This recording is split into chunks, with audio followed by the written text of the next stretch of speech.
Good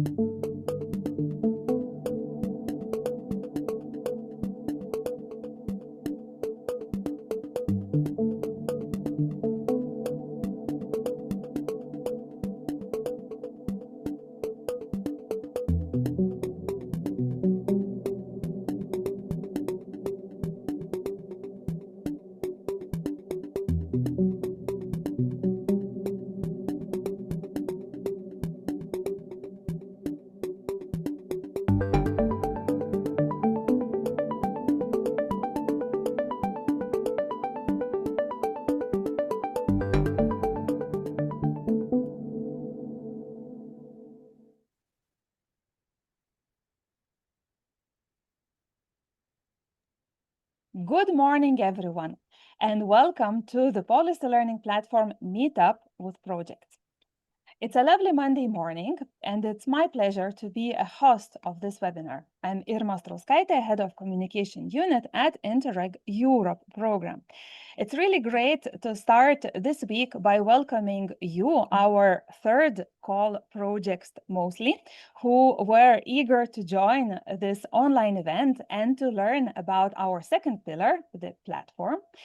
We also know that not only third call projects are joining us today, we also have some projects from the third and second call joining this webinar, as well as our national points of contact.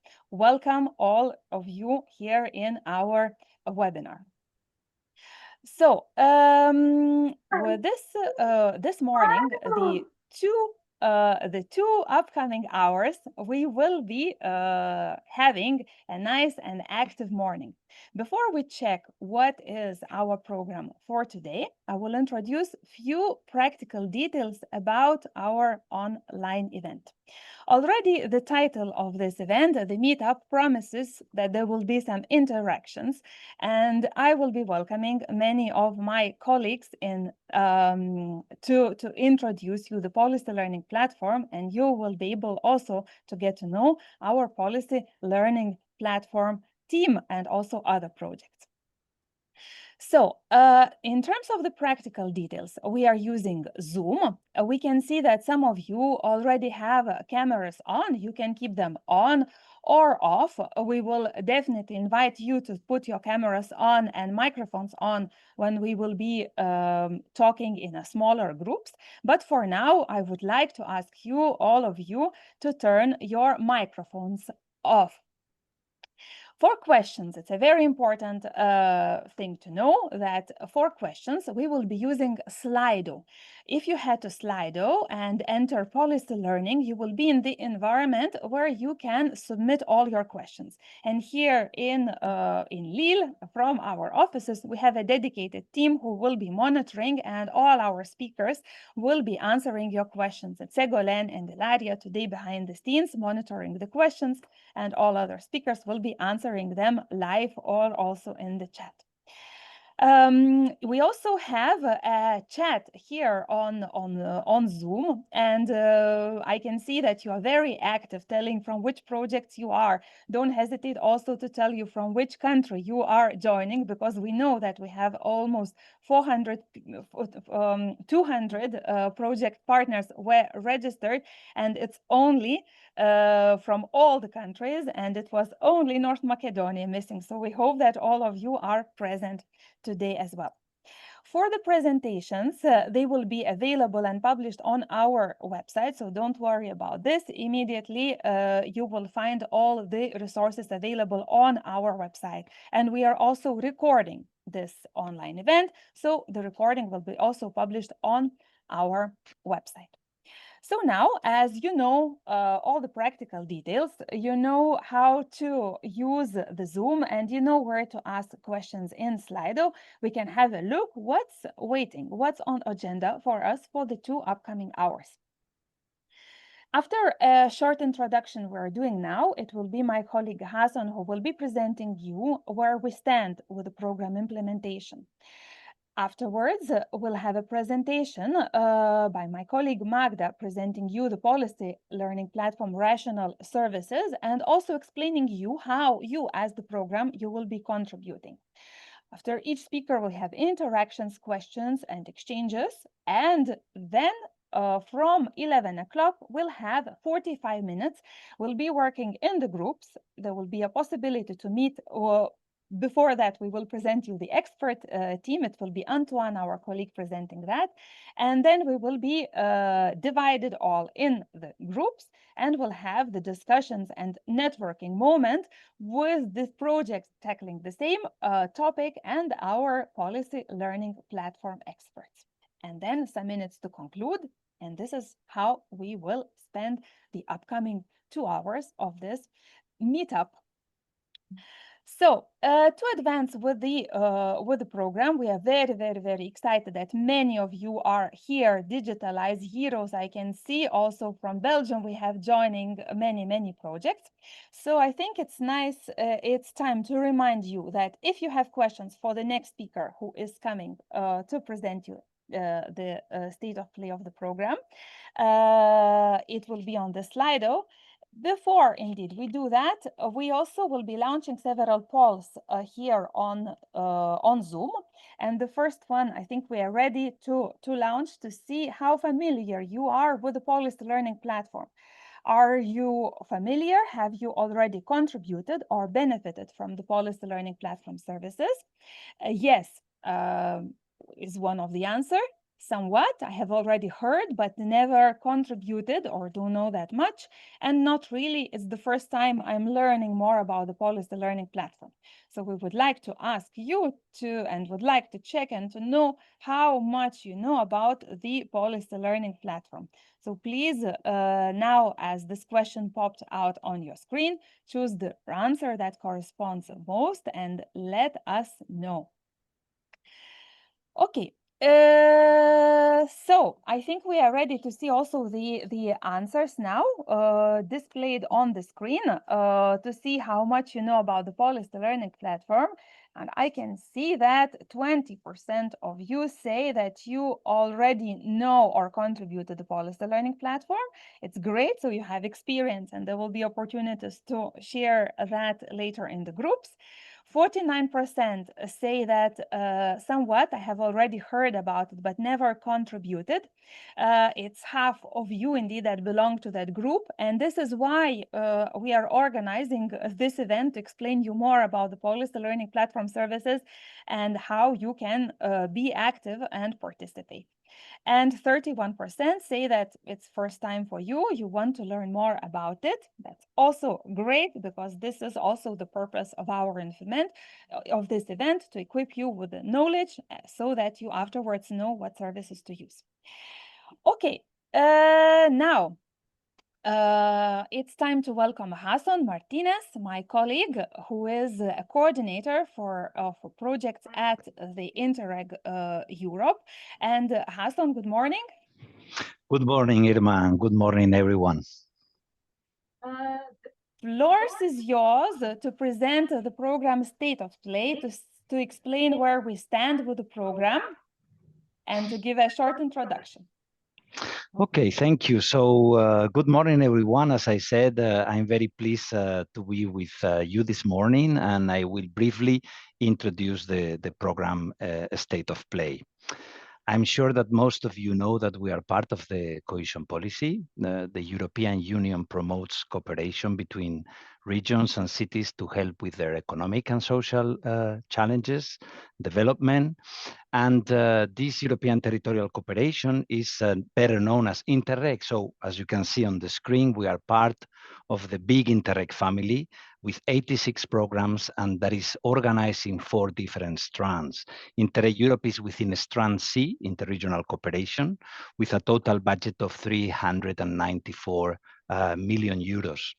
But what makes our program unique compared to other Interreg programs is that its main objective is to improve regional development policies by enabling regions to exchange experiences, to learn from each other, and to transfer good practices and solutions. We help policymakers to find new solutions to their challenges. Interreg Europe is not only unique in its objective, it's also unique because no other program covers such a wide geographical area.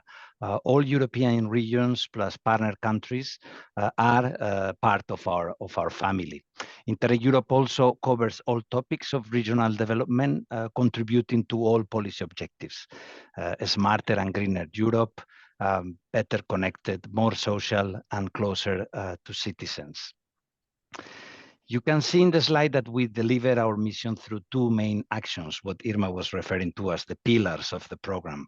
The first one is our interregional cooperation projects, where partners learn from each other on shared policy challenges. And second, the policy learning platform, which builds on project achievements and makes these achievements available to everyone. Both pillars are essential, and this morning you will find how to benefit from the platform services and how to engage with the broader Interreg Europe community by contributing to the policy learning platform activities. So let's take a look at our projects. As it was mentioned, most of you come from the third call, the last call that was approved. You started your activities in the month of May, so probably some of you already had their kickoff meeting. Others might have been waiting until the summer is over, and we'll be having it now in September, October. And we want to tell you that you are at the heart of our program of Interreg Europe. After 3 calls, we have 262 projects approved with more than 2,200 partners from across 36 countries, which cover nearly 90% of regions at NUTS 2 level. This shows the strong interest and commitment across the continent to improve policies through cooperation. And these projects are the source of new ideas and solutions, and they create the knowledge that later fits into the platform. When we look at the subtopics, the 262 projects cover 23 subtopics in total. This diversity offers many opportunities for synergies between projects, and this is exactly where the policy learning platform adds value, by connecting the projects and helping you benefit from knowledge that goes beyond your own project. Our projects are truly pan-European. They bring together partners from all 36 countries involved in the program. So it's not only about European regions, it's about a broader European family working together. It's interesting to see in the slide that, of course, we have a big part of the partner organizations coming from the bigger countries like Italy, Spain, or Poland. But if you look at the red line, this puts in comparison the number of partners with the size of the country, meaning that the smaller countries like Latvia or Slovakia, Montenegro, Lithuania are really very active and very involved in our program. If we take a look in particular to the new European candidate countries, we are really happy that in July 2024, Interreg Europe welcomed 7 new partner states: Albania, Bosnia and Herzegovina, Moldova, Montenegro, North Macedonia, Serbia, and Ukraine. And this enlargement is very important for us. It strengthens our community and makes Interreg Europe even more inclusive and pan-European. Already the first and second call projects involve many organizations from these new partner states in the projects. And in the third call, where we approved 112 projects, most of them have partners from these new countries. So today we already see the results. We have almost 10% of all partner organizations, 224 coming from the new partner states. And these numbers show that the enlargement is not only symbolic, it is active, meaningful, and already making a difference. So that's it from the program State of Play. Thank you so much, and I'm happy to answer any question that you might have. Hassan, thank you very much for presenting us the state of play of the program and giving information also about successful involvement of EU candidate countries. I don't see any questions for you in Slido. However, I have one question from my side, because we receive this question very often during our events and other interactions. It's about the future. Do we know, because now we are in 2025, we know that Interreg Europe program is running till 2027. So what do we know or do we know something about what the future program brings? Yes, Irma. Well, this is true. That is a recurring question. We are quite happy that before the month of August, in July, the European Commission unveiled its proposal for the new European Union's long-term budget, the multi-annual financial framework. So the budget for the next programming period that will start in 2028 until 2034. And we were quite happy to see that the Commission has put into the draft regulation its continued support for the Interreg program. So the Commission is still pushing for European cooperation, acknowledging the importance that has this cooperation between regions and countries. And another good news is that it has earmarked an overall budget of 10 billion euros, which is similar to the budget that we have in the current programming period. Now we know that the negotiations start. They will take around 1 year and a half and 2 years, but at least from what the news were received from the Commission in July, we are quite happy. And now we think that there is probably a future for Interreg Europe, and we hope that the partners in our projects and our stakeholders will continue to promote our program and to show that through cooperation we can really make a difference in our regions.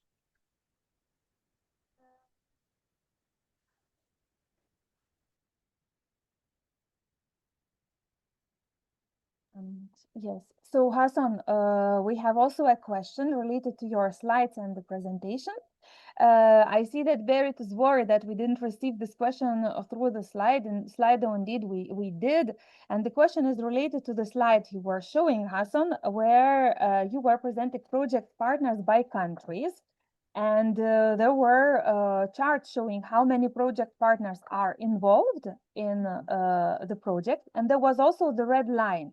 So could you explain what this red line meant, as some of our participants are really curious to know and didn't get? Yes, so you can see in the slide, when you will take a look at the presentation, that traditionally we have out of the 2,200 partners that we have involved in our projects, many of them come from big countries in Europe with a big population like Spain, Italy, Poland. So they are very actively involved. But also we have smaller countries that are like the size of a region in Spain, like Lithuania or Latvia, that even though the numbers are very small in terms of involvement compared to the bigger countries, to Italy and Spain, if we compare this figure with the size, with the population, in fact, I think that the red line shows this percentage between the number of participants and million of inhabitants in the country. It shows that the smaller countries that are part of our program are also actively involved in projects. So we are really happy to see that in our 262 projects, we have not only partners from all 36 partner states, with a big number of them coming from the big countries, but also if we compare to the size of the smaller countries, there is also a high interest in interregional cooperation, and there are many organizations as well that are involved in projects. So in absolute terms, the number is smaller, but if we compare to the size of the country, the level of involvement is similar to the bigger countries. I hope this explanation was clear. Yes, Hassan, it was very clear. And for me, being from Lithuania, from a small country, it's really nice to see that if we do not take the absolute numbers, the involvement and participation, it gives a different perception. Thank you very much for the presentation, for presenting us the state of play of the program for participants. If you have questions to Hassan, do not hesitate to send them via the Slido. Now we will be heading to a new chapter of this online event, and we'll be talking about the Polish learning platform's rationale and services. And it's my pleasure to invite my colleague Magda Anagnosto, who is the coordinator for the Polish learning platform, and give her a floor to give you the insights and to explain you all what you need to know and all what you need to do about the Polish learning platform. So Magda, the floor is yours. Thank you, Irma, and good morning to everybody. A warm welcome also from my side, from Lille, to all our project partners. Indeed, my role today is to explain you what is the policy learning platform, the rationale. I will start with the rationale and the services, and then I will move on to how you can contribute and how you can benefit, the most important part, from the policy learning platform. So I will start with my screen sharing. I hope you can see. So two parts.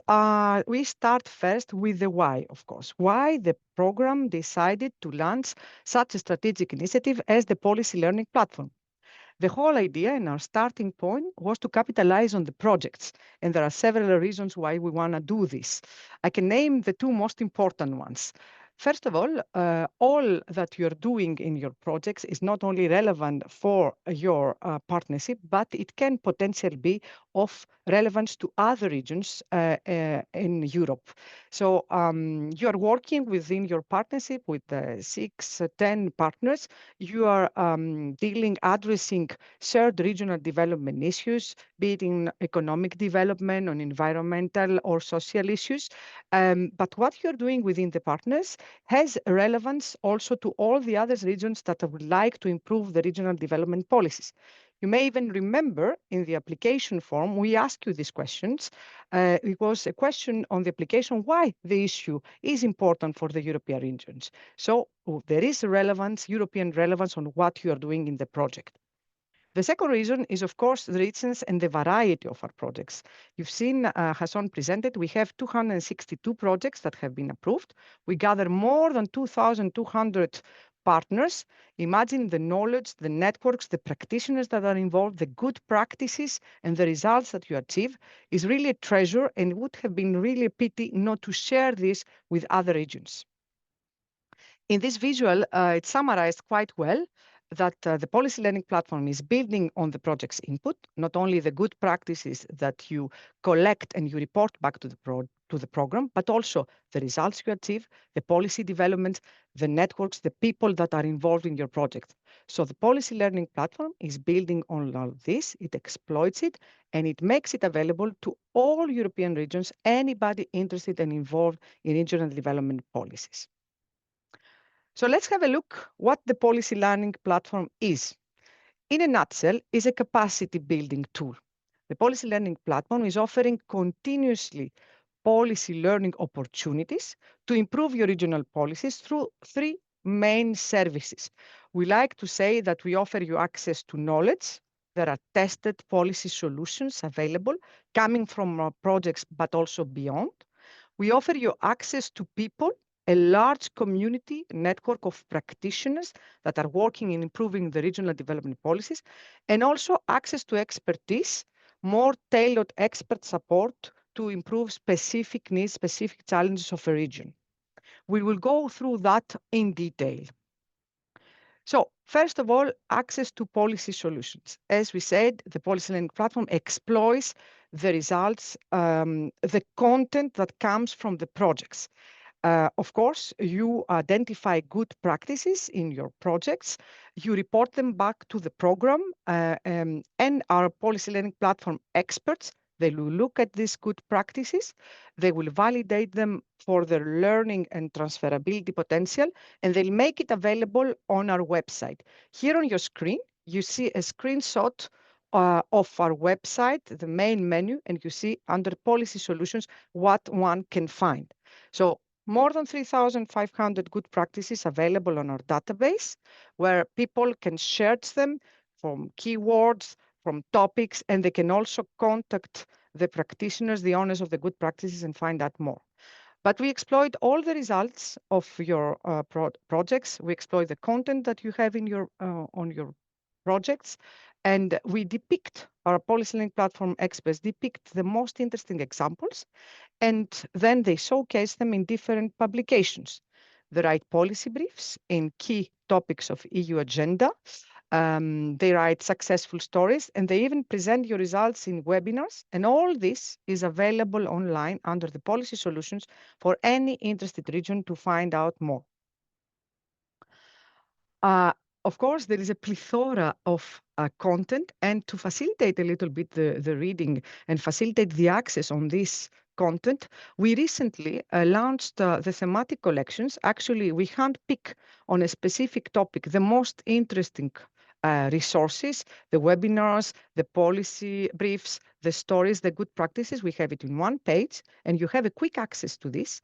You can find, for example, information. The recent one, we have a collection on renewable energy communities, on nature-based solutions, digitalization of public sector, green industrial transition. So like this, you have a shortcut to the most interesting content on key topics of EU agenda. I talked about the second service, which is the access to the community. Of course, by being approved in a project, you are immediately part of our family, of our Interreg Europe community. We have more than 15,000 organizations. We have more than 22,000 members, practitioners that are working on regional development policies that are part of our community. And our platform actually animates this community by organizing different kind of events. Since 10 years that we are running the policy learning platform, we organize more than 700 events. And it looks a little bit like this, the calendar that we have on our website. You can go on the news and events, and you can find a calendar where you will be able to filter with the platform filter and find out all the upcoming events. So here I would like a little bit to explain what kind of events the policy learning platform organizes. First and foremost, the most relevant for you is the thematic workshops. Twice per year, we organize primarily for the projects on-site thematic workshops to bring you together, not to let you work in silo within your partnership, bring you together with other projects that are working on similar topics, and also to connect you with the ecosystem of relevant thematic networks. It's kind of your annual, let's say, appointment. And this year, the next appointment comes up on the 13th and 14th of November in Amsterdam. But I will give you a little bit more about the upcoming events later on in our webinar. The second kind of events that we organize quite regularly are the monthly thematic webinars. We pick up hot topics in the EU agenda or topics that are covered by our projects, and we do 1.5-hour thematic webinars on different policy objectives. We said also that we have newcomers in our program. So specifically for the new countries, we are organizing capacity building events. These are a little bit bottom up, where we try, we have mainly national audience, and we give the experience that comes from the projects to build the capacities of these new countries to level up their expertise with the program requirements. And also, last but not least, we organize upon demand some online discussions. It can happen that we have a thematic workshop and there is a small group that would like to go deeper in a specific topic. For example, we had one on women entrepreneurship. So we organize a closer, smaller scale online discussion to go deeper on specific good practices and specific topics. Now, I pass to the third category of services. Last but not least, I would say, is the expert support. How regions can benefit from tailored support to solve a specific policy challenge. First of all, our platform experts operate a policy help desk. Anyone who has a question on a specific regional development issue can post the question on our website in a form. Our policy experts will receive the question and will come back with a lot of content tackling exactly specific, giving you information about the information that you are looking for. But we are also organizing peer reviews and matchmaking opportunities. A public authority can ask, which has a specific policy challenge, can ask for support for a peer review. Then our policy learning platform will launch a call to the community, mainly to the projects, to find 4 to 6 peers that are expert in specific topic that the region is requesting help. And we will meet up for 2 full days and we go deeper in the analysis of your challenge and recommend hands-on policy recommendations to solve your issues. In a smaller scale, 2 hours online, we are doing also matchmaking. It's exactly the same idea of selected peers that discuss a specific challenge of a public authority. I like to mention here that the idea of offering peer reviews and matchmaking sessions is to support really the newcomers, not the partners that are already benefiting from the project's partnerships with solving their specific policy challenges. So basically, the approved projects are more the pool where our experts will go and find relevant peers and bring them to the service of other regions that are looking for support in improving the regional development policies. I think I will stop here for my first part of the presentation. I would like to ask my colleague to launch a video. And I will stop sharing, and then I'll come back with going further on the presentation. Thank you.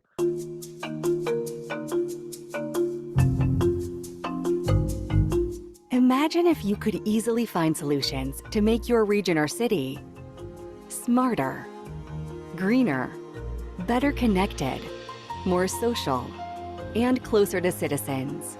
The Interreg Europe Policy Learning Platform can help you access knowledge about the latest policy trends, discover expert-validated good practices from all over Europe, find solutions in our peer review, get tailored support from our expert team.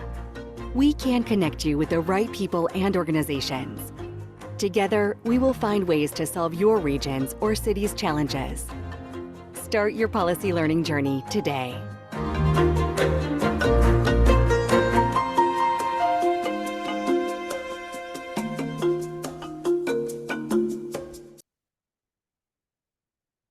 I hope you enjoyed this video. You also saw in the video the thematic experts that you will meet later in the sessions.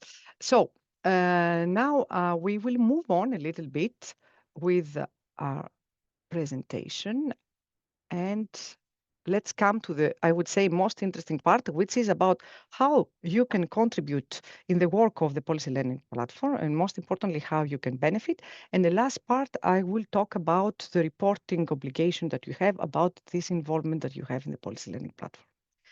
So first thing is about the good practices. Of course, at the heart of your project is the identification of the good practices. Each partner identifies interesting, successful initiatives that are happening in the regions to share with your partners, and then you submit them in the program. Here you have a screenshot about how you will be able to submit these good practices. Basically, the good practice owner has to log in their community account, and then you will find a tab where you submit a new good practice. You will have a form where we describe in detail the good practices. You will also mention the resources that you needed to set up this good practice and also the evidence of success, and you submit it to us. Once the policy officers validate this good practice, then this goes to the platform experts. The experts, as I mentioned before, they will look, they review these good practices against their transferability, their learning value, what is interesting for other regions. They validate them, and then they are visible on our website on the good practice database. People that visit the good practice database, they can, as you see, filter the information with the topic. And as I mentioned before, they can contact you as a good practice owner and exchange with you further on if this is interesting on how the good practice can be transferred to the region. Of course, you can also, on the knowledge content part of the platform, contribute with sharing your results and experiences. This is not something that you do yourself directly. As I mentioned, the experts are looking at the content of your project. They are looking at the policy developments, the results that you achieve. They depict the good examples, and then they make them available through the different kind of publications that we are having on our policy solution sections. So sometimes it can happen that the platform experts contact you to discuss a specific good practice or a specific policy change that you achieved in your project or in your region. And then they have more information. They will write a story, or they include this in a policy brief or in a webinar. Of course, By contributing in the knowledge resources of the good practice, this is an excellent way for you to promote the project's achievements, but also you can use it yourself. You can use this knowledge to find inspiration for your region, but also for your project. And obviously, this will lead an increase of your professional capacities and knowledge. About the community, we said that we have a large community and we are organizing regularly a lot of policy learning and networking events. So we strongly encourage you to participate in the platform events. I mentioned earlier that we are organized twice per year on-site thematic workshops.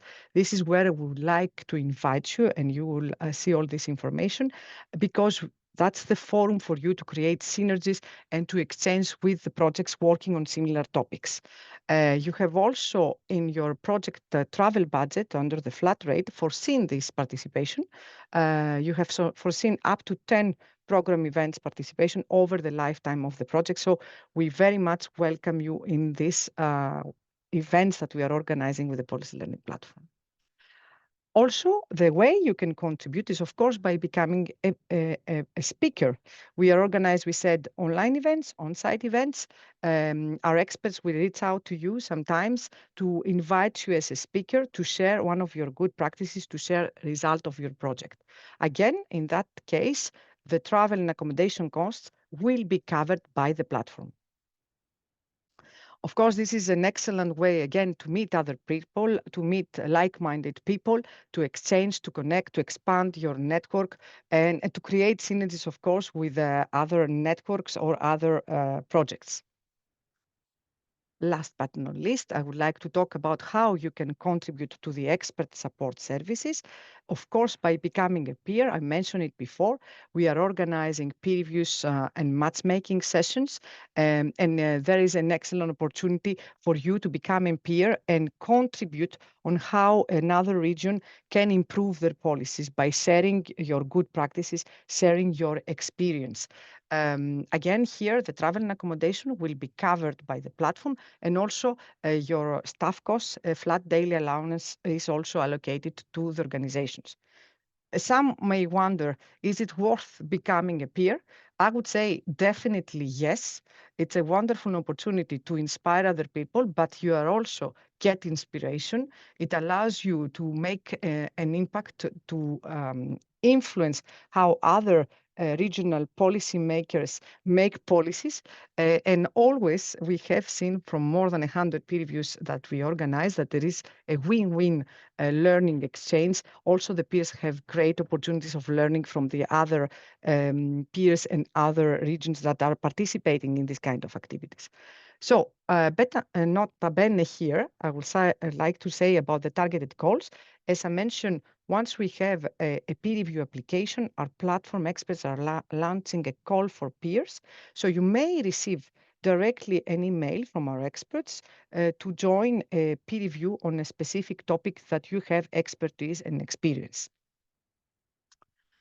Last but not least, of course, we are running the help desk. I mentioned it before, and you are very welcome to use the help desk as a way of contacting our platform experts, the thematic experts. You can post there your questions, and they will get back to you with written feedback. Now, I would like to conclude my presentation with a part on your reporting obligation.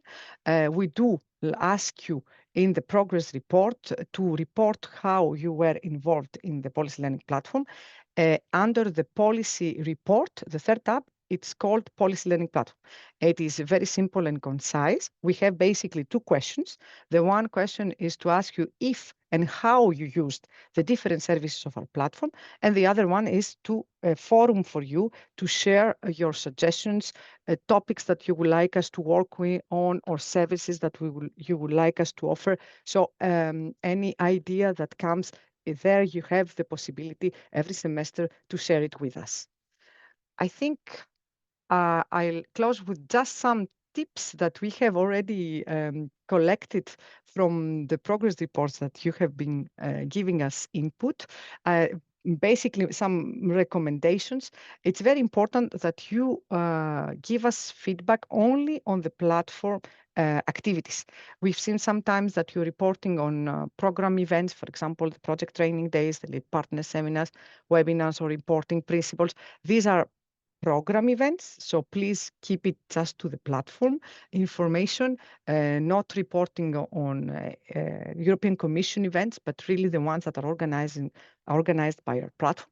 And also there you don't have to report regular activities that you're carrying out of your project, for example, exchange of experience or identification of the good practices. This is not the place where you need to report this kind of activities. Last but not least, of course, be specific. The more specific, the better it is. We understand your feedback. If you have read a policy brief, please tell us which one was on the water resilience, was on youth entrepreneurship, which policy brief you've read, which events you participated on. I think that's it on my side. And now I give back the floor to Irma for some questions and some other surprises. Thank you very much. Thank you, Magda, for this very detailed presentation, for explaining us what the concept behind the Policy Learning Platform, also for giving details about all the services. And we can see there are several applause to you on the screen. So thank you very much for that. And also explaining to the project on how they can contribute. I think you talked about, and it was a good spoiler, as everyone was listening so carefully about your presentation. I think it's a good moment to launch a quick quiz to see how our project partners understood and how they can contribute and how they can benefit. So to join the quiz now, you need to head to Slido. And you can post. We can see your name. You can say how well do you know the post. So yeah, so you can post your name and to join the quiz. To head to the Slido, just a quick reminder, you do it at www.slido.com and you enter the hashtag Policy Learning Platform. And then you will be in the quiz. We will wait a few more minutes. Magda, I hope you are, yes, you are with me, and we will be checking and soon giving the questions to our event participants. We have more than 150 participants and today in this online event. Okay, we can see. I think we are ready to start the quiz. And the first question is, how can a project partner contribute to the Policy Learning Platform knowledge resources? Submitting good practice, applying for funding, or sending email to the Joint Secretariat. So what's your answer? Yes, 1 second left, and we can see the answer. So Magda, all 100% participants told that they can contribute to the platform's knowledge resources by submitting a good practice. Is it the right answer? Correct answer. I'm very, very glad that everybody got it clear, crystal clear. That's your contribution to the knowledge resources. Second question. Which of the following events are organized by the Policy Learning Platform? Project training days, webinars on reporting principles, thematic webinars, and workshops. So you have 10 seconds are left to submit your answer. Training days, reporting principles, or thematic webinars and workshops. And here we have 91% saying that it's thematic webinars and workshops. And there are a few that say that it's project training days or webinars on reporting principles. Magda? Correct answer, the thematic webinars and workshops. I have to reassure you, this is something that was a kind of a tricky question because people sometimes they are confused because we organize a lot of events at program level, and it's sometimes difficult to understand if this was organized by the platform or from the project level. And the difference actually is if the event is thematic or if the event is linked to your project implementation. For example, the project training days is the forum where you will discuss about your reporting, your finance, the activities, how you will report. So it is about your project implementation, similar with the webinars that we are doing on reporting principles about how you report the budget, or about communication issues about implementing your project. So everything that has to do with the implementation of your project is organized by the program, so is not belonging to the platform, because the platform is actually focusing only on thematic or content events. Hope now it's a little bit more clear.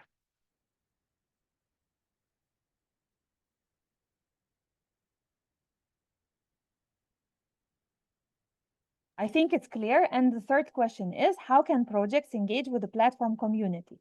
By attending external events, participating in the platform's thematic events, or submitting anonymous feedback?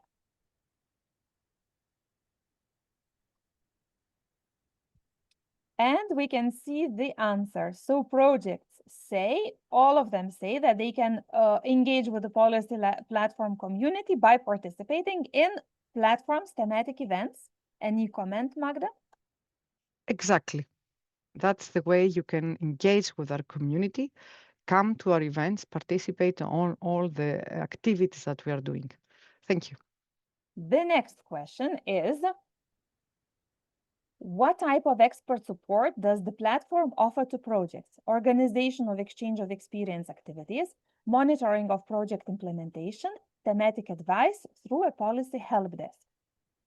5 seconds are left to answer.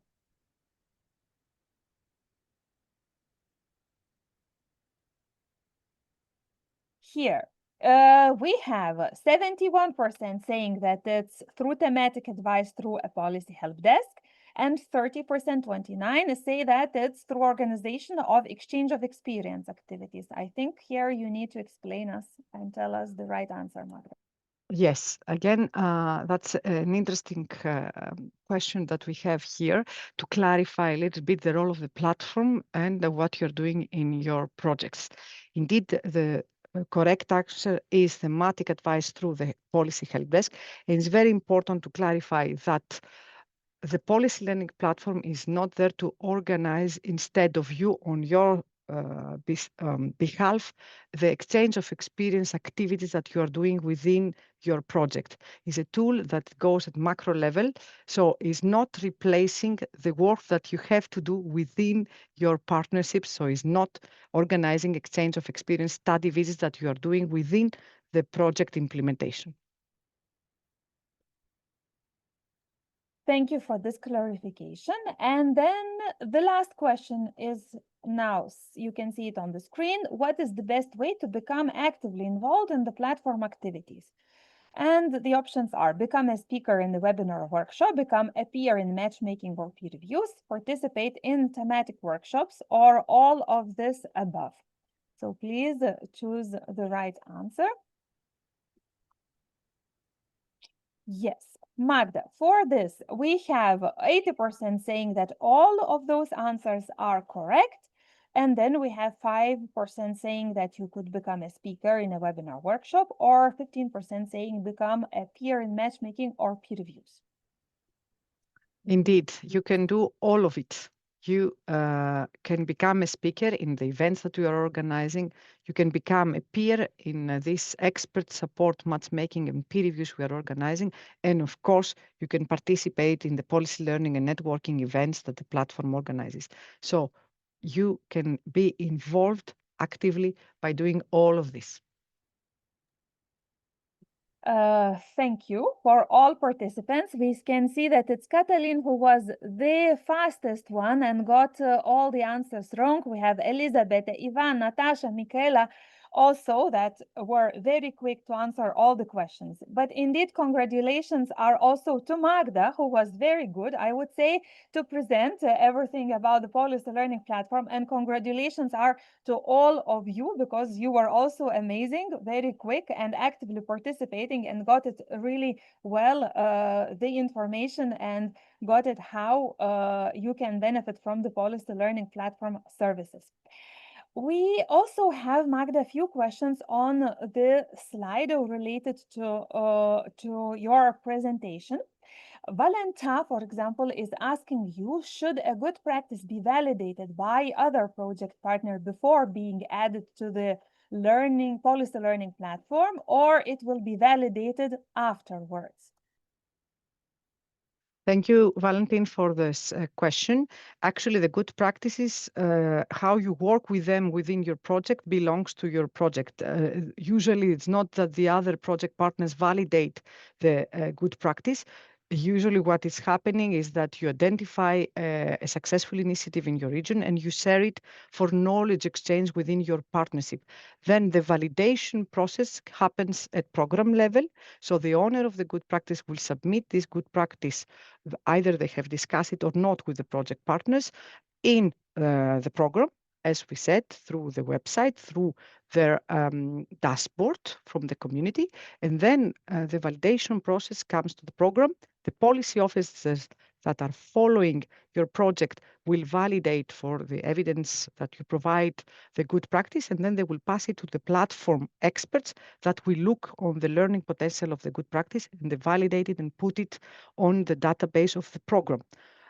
So how you work with the project partners belongs to the partnership, but usually there is no, in any case, there is no obligation for the other project partners to validate the practice before you submit it to the program. I hope it was clear. Yes, thank you, Magda, for explaining this. We don't have more questions on Slido, but if you have questions and you will be listening now to the other presentations, do not hesitate to post them on Slido. Magda will be here with us also later, so we can then pick those questions and answer. So the Slido is always open, and this is the place where you can post your questions. For now, Magda, thank you very much. We will advance with the program to a very important part of this online event, of this meetup. And it is the part where we are introducing you to the Policy Learning Platform team.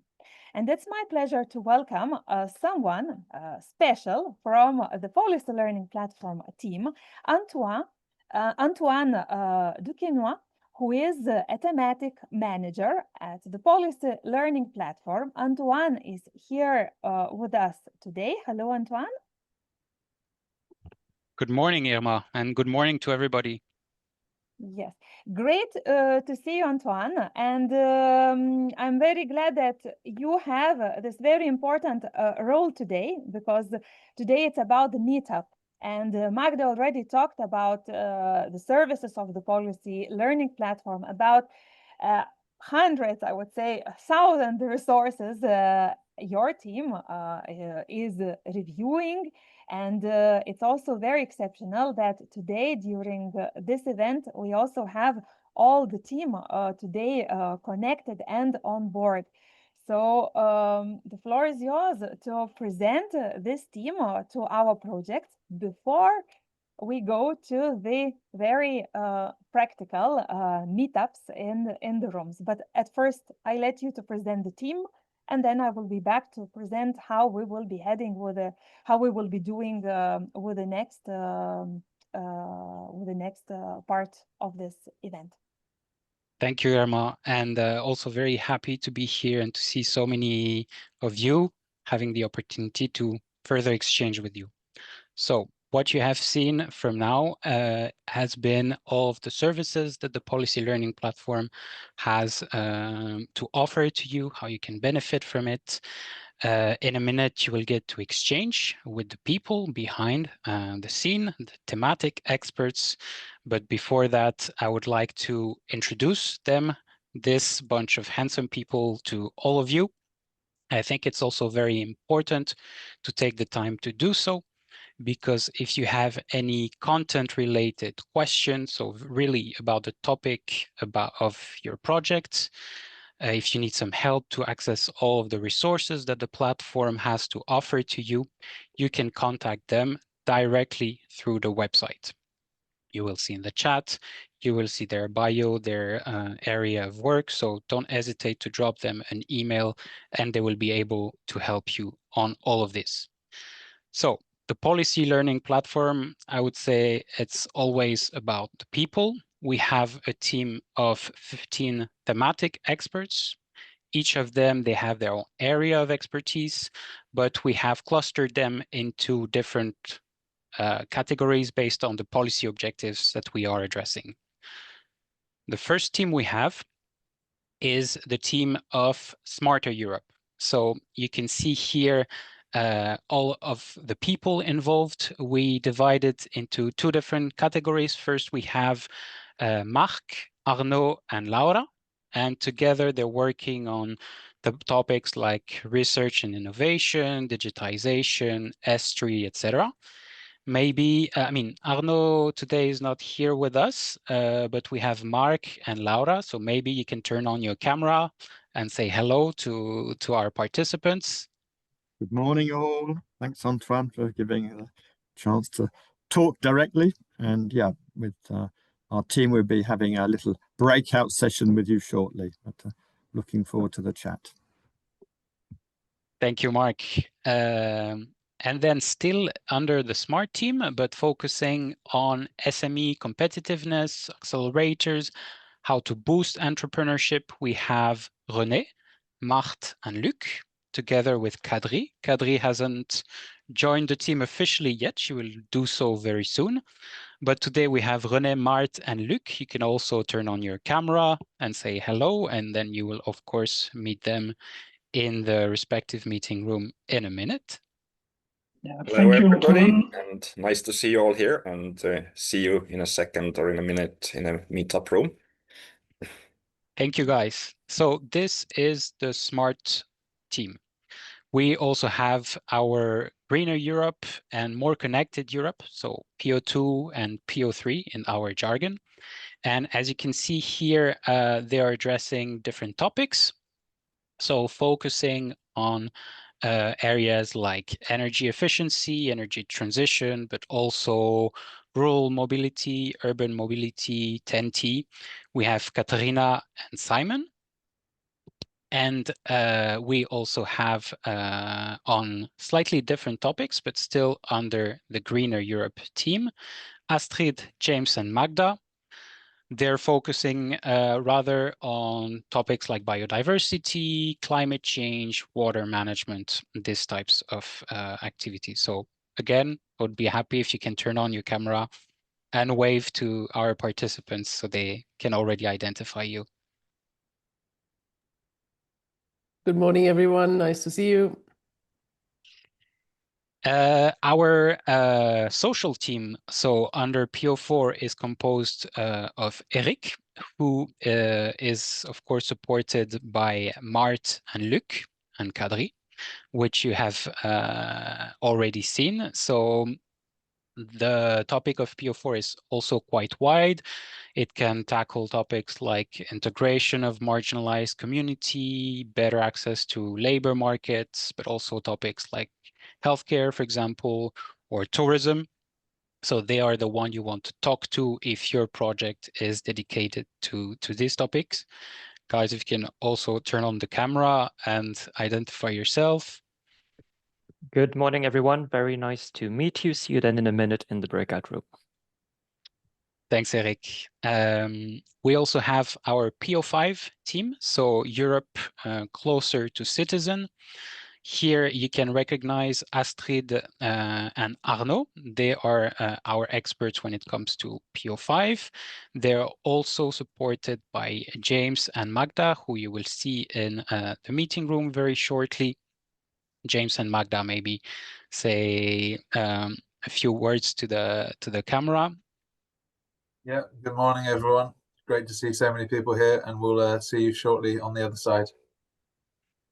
Super. So James and Magda, together with Astrid and Arnaud, they're working on Europe closer to citizens. So very concretely, it's integrated territorial policies, topics like urban regeneration, rural-urban linkages, etc. And last but not least, we have Elena and Torsten, who are also coordinating the last policy objective of the platform, which is the policy governance topic. It's very wide, topics like stakeholder engagement, innovation governance, sustainability governance, but considering the range of the category, which is quite wide, depending on the topic, they're also supported by the experts that you have seen. Hello, Elena. Hello, Torsten. Hello, everyone. Great to see you and looking forward to meeting our governance community. And that's about it. This is, of course, our team of thematic experts. We have our own internal staff behind the scene and making sure our activities are running smoothly. But this is where I would leave you, and this will be your chance to really get to exchange with the people you have just seen on screen. So I let Irma tell you about the how. Thank you. Thank you very much, Antoine, for presenting the team. It was really nice to see the experts on the screen. And I think for our meetup participants, it's now easy to identify because the experts are also having the color of their topic in the background. Now, it's time to explain you what we will be doing the next 45 minutes.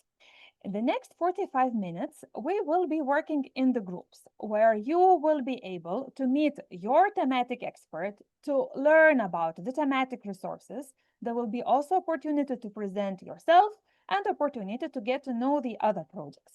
So if at the beginning of this webinar, I was saying that your microphones, your cameras, your microphone should be turned off, or cameras, you decide what you want. In the groups, when you will join the groups, we encourage you to turn your the video on so that others can see how you and we have a group feeling. And also when you wish to talk, you can then unmute yourself and use the microphone or the sound to communicate. In any way, you won't be lost because the experts that will accompany the groups will give you the detailed instructions. Now, I think it's also time to know what groups are the option to choose from. We will have 7 groups. The group number 1 is related, 2 groups are related to the Smarter Europe topic. So the group number 1 is about innovation and S3. The group number 2 is small and medium enterprises competitiveness. The group number 3, it's climate change and biodiversity. Group number 4, it's energy efficiency and mobility. Group number 5, it's more social Europe. Group number 6, it's closer to citizens. And group number 7 is governance and citizens engagement. So now you know what are the options for the groups, and to choose which group you choose, it's easy. Either you know your project topic, so then you would choose corresponding, or the sub-theme of the topic of your project, and you would choose the group that corresponds to that. How to get to the small groups that you are eager to join, where you will be meeting your experts. On the screen now, automatically you will see a poll that is called breakout groups, where you have the choice of the group. You need to click to choose the topic that interests you most to join a group. Once you choose the group, you submit, and then once everyone will do this action, we will you will have a pop-up on your screen to accept the invitation to join the group. And you will be in the room where you will have all other projects and the expert to exchange and to have those discussions. In case you want to change the room or you will get it wrong, there will be a possibility on the screen, there will be a possibility to go to another room in case you want to change, or you can always go to the main room and then ask for the assistance. We have colleagues that are here with us today that will be assisting you to reach, to get into the right group. Again, in case if you follow those instructions, normally everything should go smoothly, but you never know. In case there are any issues, please then also write us in the chat. So now, in order not to take the time from your discussions, I think you should be quick to choose the topic that interests you most to join a group. Innovation, SME competitiveness, climate change, biodiversity, energy efficiency, mobility, more social Europe, closer to citizens, or governance and citizen engagement. And then you choose, you click accept, and you will be in the group. I think my colleagues are checking if most of you made a choice to see if we can move to the next step, so that can be automatically directed to the groups. And myself, I will be here welcoming you again at 11:45 for the conclusions and the next steps. So enjoy your discussions for now in the groups.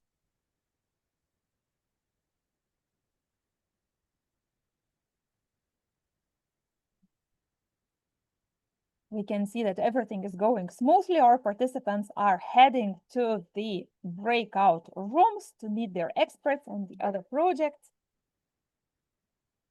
And I'm still staying here to see if there are anything you want to ask. But basically, during this time of 45 minutes, nothing will happen here in the main hall. We will be only available to answer questions via the chat. Normally, all the activities now are happening in the groups. We can see Darren, he can't see the groups, probably was slow to choose to pick one of the groups, but Darren, please tell us in the chat which room you want to join, and I think my colleagues will then can direct you to the room. So if you didn't manage to reach the group, you can then post in the chat which group you want to join, okay?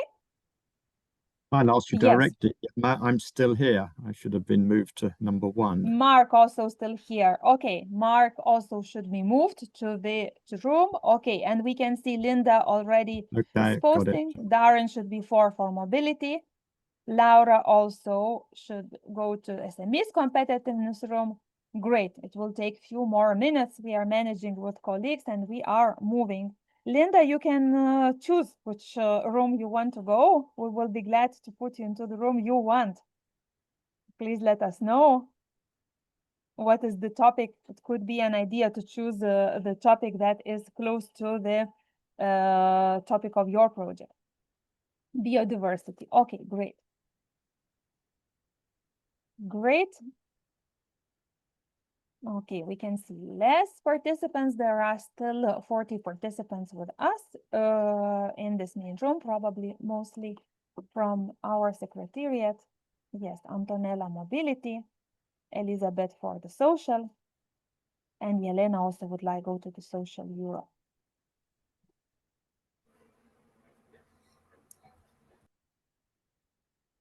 Yes, if someone else wants to go to the specific group, please let us know and we will put you into the group discussions. And Medina also asking to go to the climate group, to the group number 3. Susanna, SME competitiveness, Jacob, biodiversity. We see all this and we'll be moving you soon to the groups.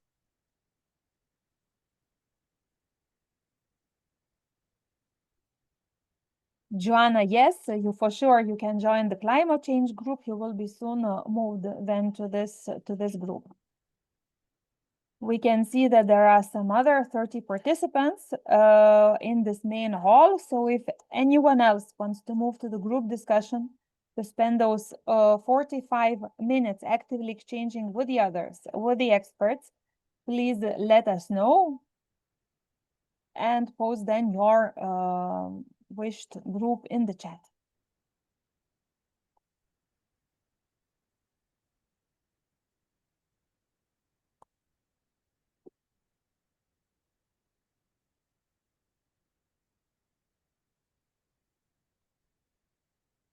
Yeah, I can already hear that the discussions are very actively happening in the groups. Yes, and Jana, government and citizens engagement. Yes, we are moving you. And also very good instructions that are given that in case you didn't answer to the poll, you have 3 dots to more in your menu. And here you have information about the meeting to the breakout room, so you can also do that yourself. But we're also glad to assist you, like we will do with Lendida, and we will move to the group number 7 on governance and citizen engagement.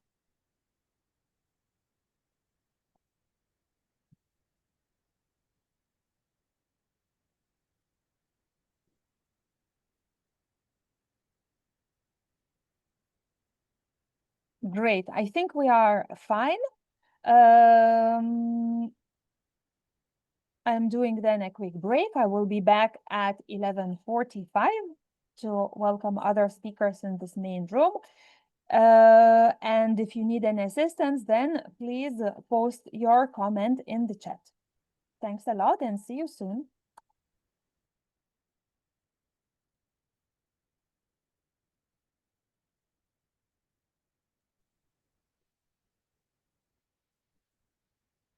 Welcome back.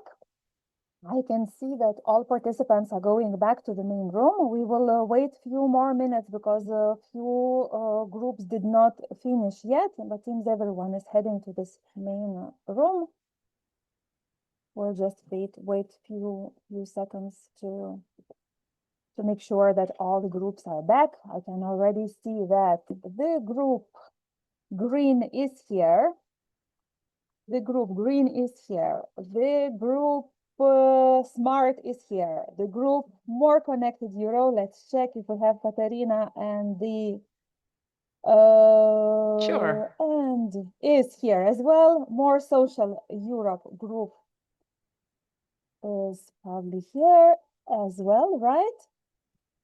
Yes, and the Better Policy Governance group is also back here.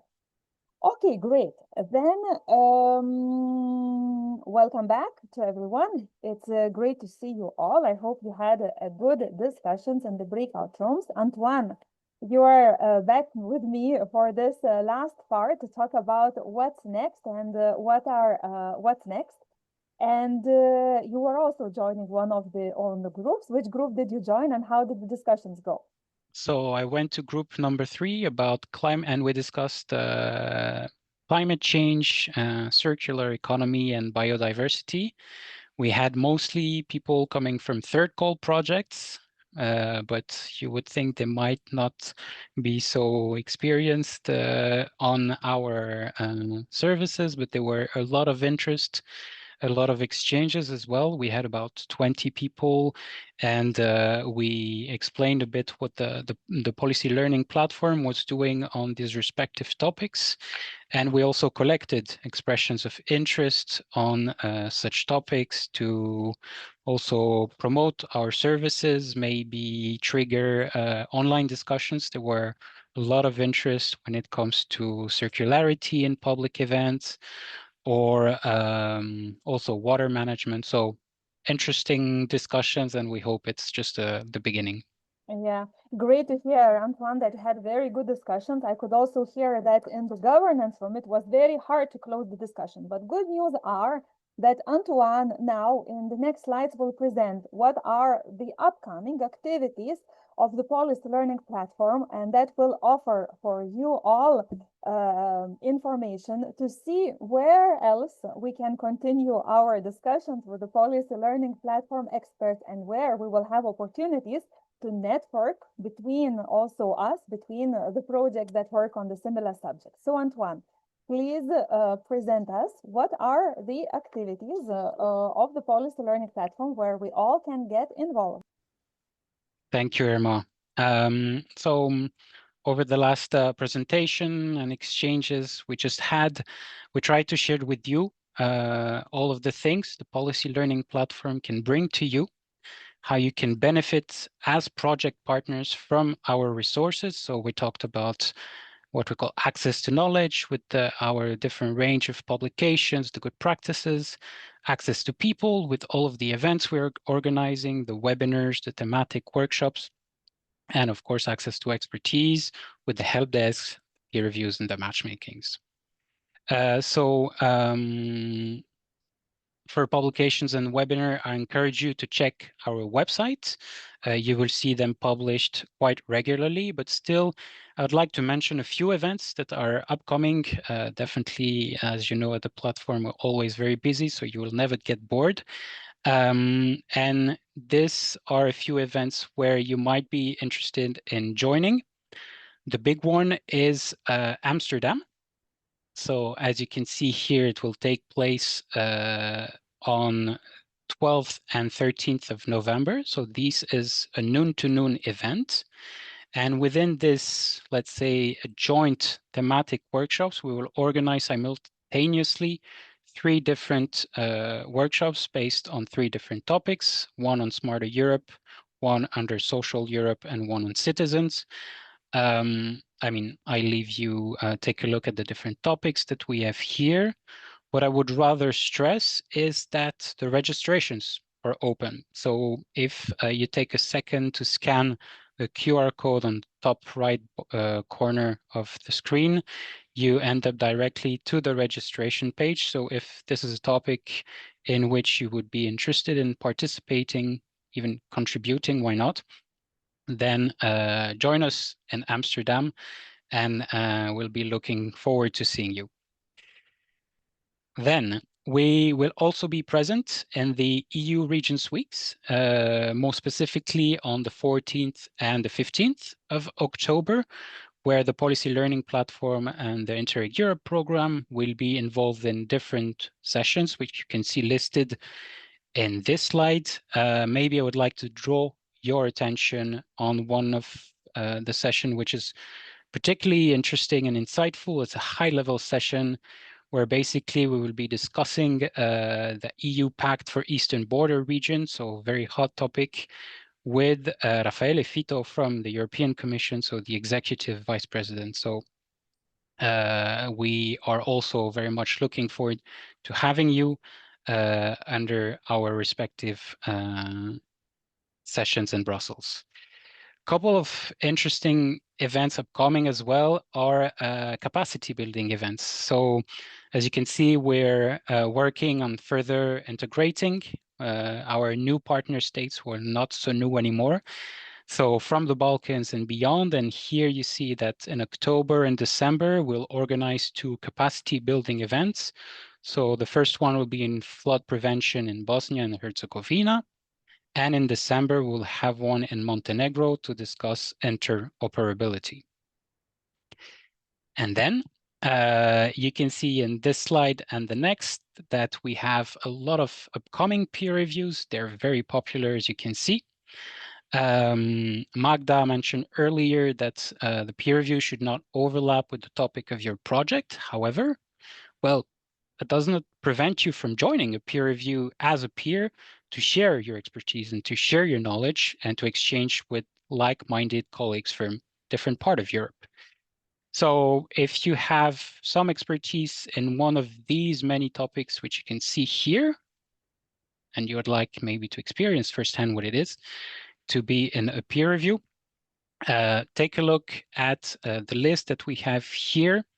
And also keep an eye on our website for potential upcoming call for peers.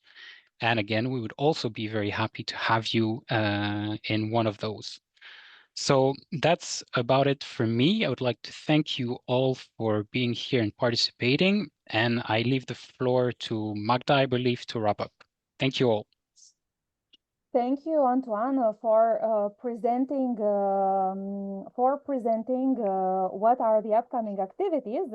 You also want to talk about the Make-A-Wish survey, yes, I think, exactly. Right? Indeed, this is something I forgot, something which is very important for us, something we mentioned in our discussion in the breakout session, but I think is very worth sharing to all of you. It's the Make-A-Wish. This is a tradition that we have here at the program every year, basically to help us design the content calendar and the upcoming activities of next year, so 2026. We like to seek your input. What are the topics you would like to see us working on? So writing policy briefs, organizing webinars. This is very important for us to receive your priorities so we can adjust as much as possible. So here you can scan the QR code and you will end up directly on our survey. It takes about 5 minutes, but for us it's extremely useful. So don't hesitate to do it either right now or you save it for after the event and you take the time to complete it with a fresh brain. But this is something we would be very glad to have from all of you. So thank you very much. The QR code is here, but you also have the link in the slide. Yes, thank you, Antoine. We will include also those links in the follow-up email. Just few points to pick up, Antoine. You presented all those upcoming peer reviews and invited the projects to contribute if they see that there is a topic where they are experienced, and this invitation can be also extended in case in the organization they are working, there are people who are experts in these topics. We are hosting the peer reviews. They can, I suppose, also join. Could you confirm, Antoine? Absolutely. We're looking for people working in public authorities who have experience in dealing with the policy challenge of the peer review concerned. So if not you, for any reason you don't have the time to join one of these peer reviews, you don't have the expertise on this particular topic, but you know that someone is very experienced and very willing to share what they are working on and what they're experts about, of course, do not hesitate to share it. Thank you, Antoine. I can see there are some discussions happening in our chat. Someone is concerned about the access page of the presentations. Do not worry, you will get a direct link. Also, the page will be updated. We will check and fix if something doesn't work. We also see that our experts are listing some of the thematic events where they are present. So don't hesitate to check the chat and join those events if you are around or maybe you're already attending. Antoine, Magda, and we all were talking about the different services of the policy learning platform.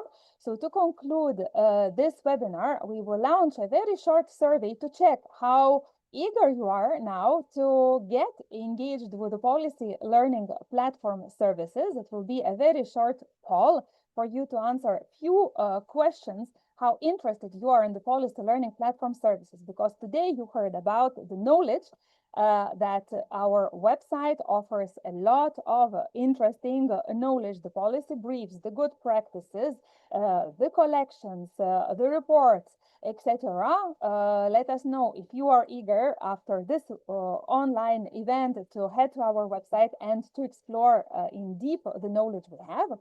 We also talked today about the people and about the network we have, which you are part of, and it offers you an opportunity to get connected with the people beyond your project that are also might work on the similar topics as you are dealing or even beyond. We also talked about the expertise and experts, the excellent expert team we have. This year we are celebrating 10 years of the policy learning platform, and we are really proud that most of the experts are working a very long time with us. So you could, I guess, feel also from the breakout rooms and exchanges with them you had that they have a lot of knowledge and they really can support you on your daily work aiming to improve your regional policies. So let us know what interest you have or what interest you think is, which of the services is the most interesting. We also talked about the upcoming events and the webinars, and we would like to know how many webinars you would like to join per year, 1, 2, 3, 5, or 6 or more, how many webinars you are eager to join. What is your preferred time of the day to join the webinars? morning, lunchtime, or afternoon to see if we need to adjust some activities. And do you have a preference for the day so that we know and we schedule the activities at the time that matches you? So please submit your questions. I think most of you did, so we can maybe immediately check the results, if that's possible. Yes. So we can see that all of you are interested, many of you are interested in the knowledge, 60% are also interested in people and expertise. It's good news because this is really the power of our community we have. And we see that you're also eager to attend the webinars we are organizing. Some are eager to attend 2, some even more 3 or 5 per year. And many of you are eager to have the webinars in the morning. And we can see that almost all days are suitable for organizing the webinars with a high, small preference for Tuesday, Wednesday, and Thursday. Thank you very much for this very quick survey you answered.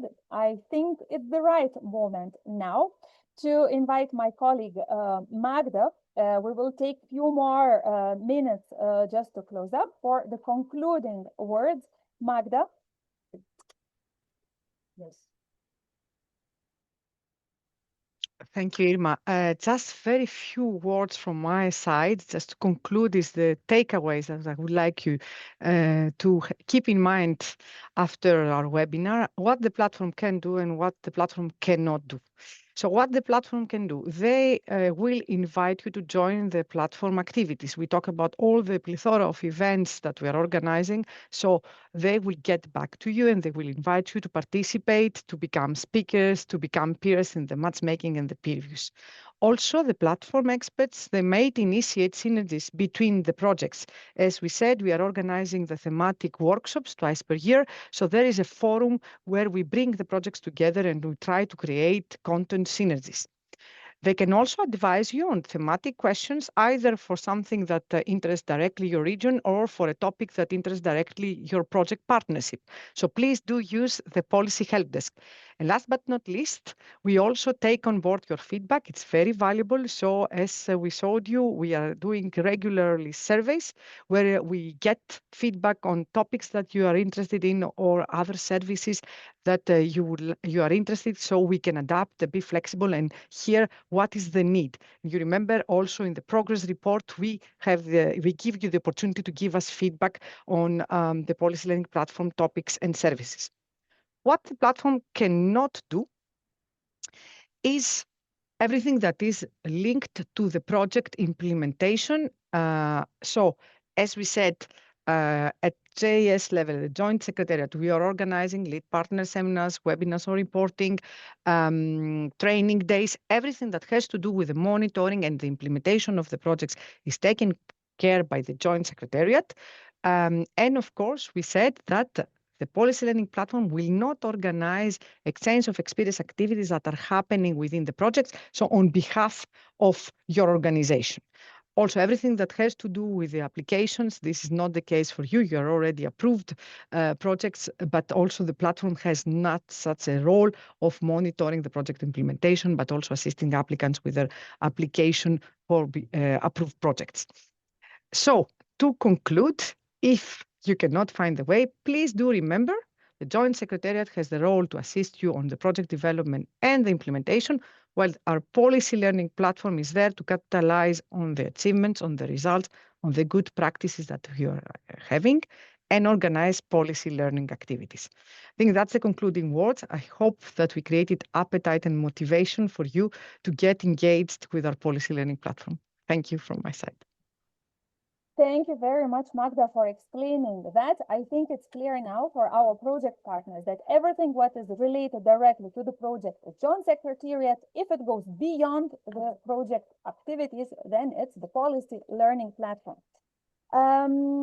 It's about the time to close our webinar, but before you leave, it's a very important thing. The last thing we ask you to do is to give us feedback on this webinar, and you can see the poll popping out on your screen to answer 4 very short questions.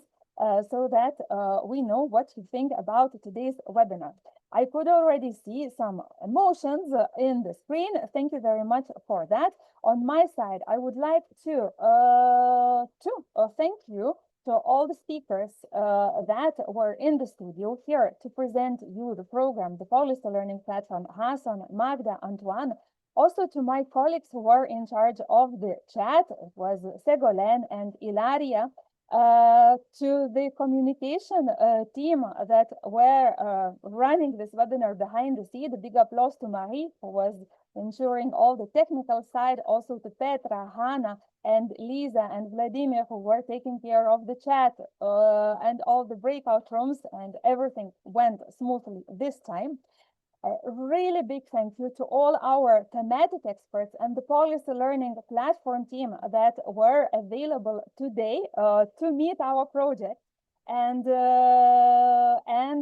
to present their services. I think what is the big advantage and why we also wanted to organize this online event is so that our participants, our projects get to know our experts online, to see the faces, that they do not hesitate once they have a question to drop a line, to contact the experts and to benefit from their support. So thank you very much to our team of thematic experts. And also big thank you to all our active participants that were sending us the questions, actively participating in the polls. And as we saw, really carefully listening to all the information we were providing today. To stay tuned for more, the advice for you would be to follow our news and events on our website. We have a very handy calendar now also on our landing page where you can see what are the upcoming events. You shall be also attentive because if it's a thematic event or a webinar related to your project topic, you normally will receive also an invitation directly coming to your email inviting you to join that event. You can also subscribe to our newsletter where we always promote the newest content available from the program and the Policy Learning Platform. And you also on the screen find the link to our team so that you can get in touch with us directly. With this, it's time to close our webinar. And the conclusion, or maybe my own takeaway, is today we talked about the knowledge. I think we all feel that we have a lot of knowledge. The Policy Learning Platform has a lot of knowledge on our website. We all generate a lot of resources that can be an inspiration for all of us. We talked about the expertise and the experts, and now you all know that we have a great and very experienced thematic expertise. We also talked about the community, about all of us individuals that are part of the project, that are already involved and see what is the huge benefit of being open, communicate with the others. With the Policy Learning Platform concept, it opens even more opportunities for each of us to go beyond our project, to meet even more like-minded people working on the topics, and to extend that and to extend our network. So my invitation for each of you and myself is to be open, to use what the Policy Learning Platform brings to you, because the more you give, the more also you get. So thank you very much for all of you, and be active in our Policy Learning Platform services. Bye-bye and have a good day. Bye-bye. Thank you. Thank you very much. Bye. Bye-bye. Bye-bye. Have a good day. Thank you. Thank you. Thank you very much.